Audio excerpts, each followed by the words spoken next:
All references used in the research of this video will be in the description. Please enjoy. When discussing the term femboy, it is important to distinguish what we mean when we refer to this. The use of this specific term only really dates back to the 1990s, gaining prevalence and popularity in internet culture. But the idea of men dressing in clothes usually worn by women, and going the other way around of course, dates back to the early civilizations in ancient Mesopotamia. In fact, the ancient Mesopotamian goddess of love, war, and fertility, Inanna, was said to have the reputation of transforming people into the opposite sex. In almost any society where there is a distinction in the clothes that which males wore and which females wore, there are also examples of people diverging from the boundaries. The idea of femboys is just a modern example of this phenomenon. It is also important to point out, however, that the concept of being a femboy is not just limited to cisgender males. Many gender non-conforming or trans-esque individuals identify as a femboy or even just relate to the aesthetic. Although the term femboy is generally seen as a pejorative when used for specifically transgender women, as it denies their womanhood and reduces them to merely an effeminate boy, which they are not. Trans women are indeed women.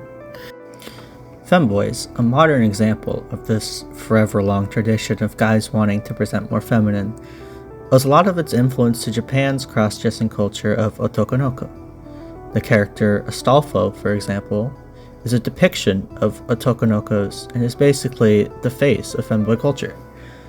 There are numerous more examples of otokonokos in anime or manga becoming the face of femboys. I'll put a bunch of them on screen now.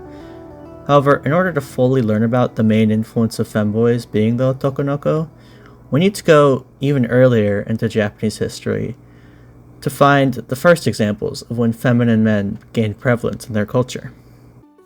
The first of which being the practice of onogata, in which male actors would perform as women, mainly because, well, women were banned from performing in kabuki theaters during the 15th century, as well as the practice of Wakashu in the Endo period of Japan, which was a practice in which young men and boys would dress in clothes traditionally worn by young women for a large period of time during their adolescence, often going up to even the age of 20. And this would all culminate in a coming-of-age ceremony known as Jinpuku, in which young men would cut their hair and begin dressing more masculine.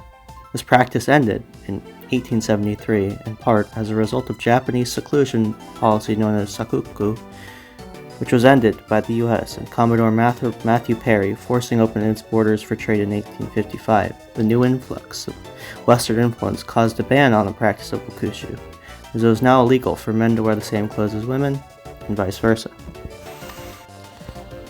Otokonokos can be seen as the modernizations, or I guess the revival, of these feudal Japanese practices. Instead of seeing an onogata perform on stage, you can see influencers such as Jinkun perform femininity for their YouTube audience. Or if you wish to do this performance of femininity yourself, you can pay professionals to style you in makeup and dresses and do a photo shoot in a place like RAR Studios.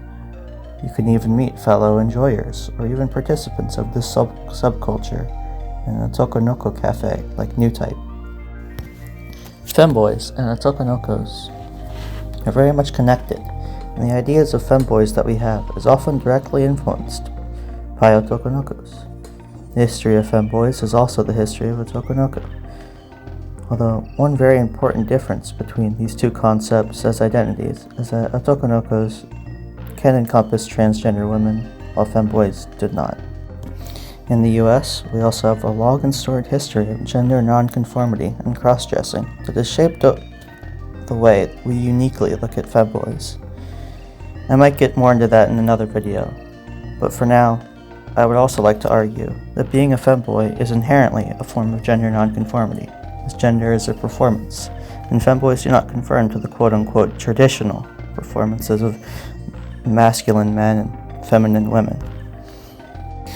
To illustrate this concept of how femboys have pushed the concept of what we may consider traditional gender presentation, I would like to share with you a quote from an article entitled deconstructing and reinforcing gender norms and cultural taboos in Myanmar's Spring Revolution, that discusses how femboys played a role in protests in the nation of Myanmar in response to military coups forcibly upending the democratic process in the country. Quote, similarly, femboy culture was also introduced during the protest to counter ideas about toxic masculinity. The term femboy came out in the late 1990s, not only to devalue customary male standards and rules, but also to embrace individualism. That trend, engaging femboy movements with the protest against the military junta, has been new to the Myanmar people. Mobilizing people with a new approach could be a good initiative, leading to social and cultural ideological revolution, which aims to go beyond the elimination of dictatorship.